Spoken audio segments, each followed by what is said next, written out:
Wadam nga magkaabot ang tulo ka mga gahi. Alizayon si Emil Toxic. Sa panahon karon, gayong gisapawan ang atong kultura sa iya sa mga langyaw. Sama na lang sa nata sa musika diin ang mga awit sa K-pop o mga western music maoy sagad paminahon sa kabataan karon. Apan ani usa ka Cebuano artist nga bisan sa pagsapaw sa mga banyagang awit, iyag hapong gipromote ang Cebuano music.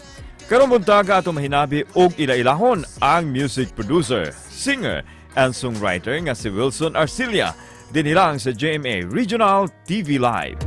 Kung asa ka, aturap ko, aturap ko. Ila-ilahon ta karong buntaga mga kapuso, Cebuano talent rapper ni siya ug producer Wilson Arcilia. Mayong buntag Sir Wilson, welcome sa GMA Regional TV Live. Pakigreet sa imong family ug friends sir ug sa mga fans nga nagtan-aw karong buntaga. Hi, may buntag mga kapuso o great day ko sa ako ang pamilya, sa akong partner, si Aiza Bracero. Sa akong mga kids, Lalang, Lolong, Laylay, and Zaira sa Bracero family diya sa Kanduman. O kauban ako sa musika, silang CML, Alizayon, Sim, o Amir Rosaldo diya sa Busay, o tanang mga Bisraker, Bisrak family. Sa tanang nananaw karon, may buntag. First up Sir Wilson, kanus man ni nagsugod imong career isip usa ka rapper o ganong gipursu man nimo ni hangtod karon sir? Actually, I started this end of 2020. Nagsugod jud ko as a Bisraker gyud since 2004.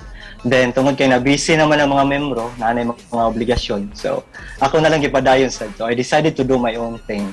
So, unsa may kasagaran nga content ini imong mga kanta o kinsa ba impluwensya nimo ini? Content. Mostly of my song is all about love, gugma-gugma, ginamawa, friends, kanang mga fail nga friends, nasa mga successful friends. And positivity about life. Akong mga influence, number one, Glock9, Looney, Winston Lee, especially Iping Amores, ang nag-iisang Iping Amores. No Pets Allowed, taga Davao po, si Lim Ezi ug si Makti. Then, mo na sila akong mga influence. And also, I created an album di last year, July. Ang title sa album kay Sariling Biyahe. All Tagalog songs with 10 tracks. So, it's all about love and music and friends. Okay siya. Sir Wilson, isip usa ka music producer, pila na sab ning imong na-produce gyud nga mga kanta sir og mga banda, mga solo artist kuno sir imong natabangan sa unsang pamaagi man? Actually, dili kay daghan. Naay duha ka banda nga na-release na nako before, mga Bisrak sad. Nasay karon umaabot niya ang banda nga Ossified, si Bro Bernard Fario, is mag-release siya album this year, then mag-release siya next week sa iyang solo nga kanta. OFW na siya sir, nakaroon sa Canada. So ato nang maabot pohon. Then kaning mga solo artist nga akong natabangan nga mga taga Busay is kanang mga naay mga potential nga mga murap. So in what way ko makatabang nila is ako mohimo sa ilang beat or something mga music. Sila ray mohimo sa suwat. Then ako mo release sa ilang kanta. Sir, unsa imong malauman gikan kanimo karong tuiga? This year mo to na may plano mo release sa kanta sa mga rapper nga artist, silang CML, Alizayon, SYM o ni Amil within this year kay medyo natanggong last year kay tungod sa bagyong Odette nga naginahinay pagbangon tanan. So hopefully this year na maabot. O naasa ko yung maabot nga album by the end of this year. Mamahimo ba sir nga imbitahon nimo ato makapuso nga maminaw ug mahimong updated sa inyong mga kanta? Asam sab nila ma-check sir sa inyong mga social media pages sir? Mga kapuso, madungog ninyo ang album nako Sariling Biyahe sa Spotify, Amazon, iTunes, all online music store.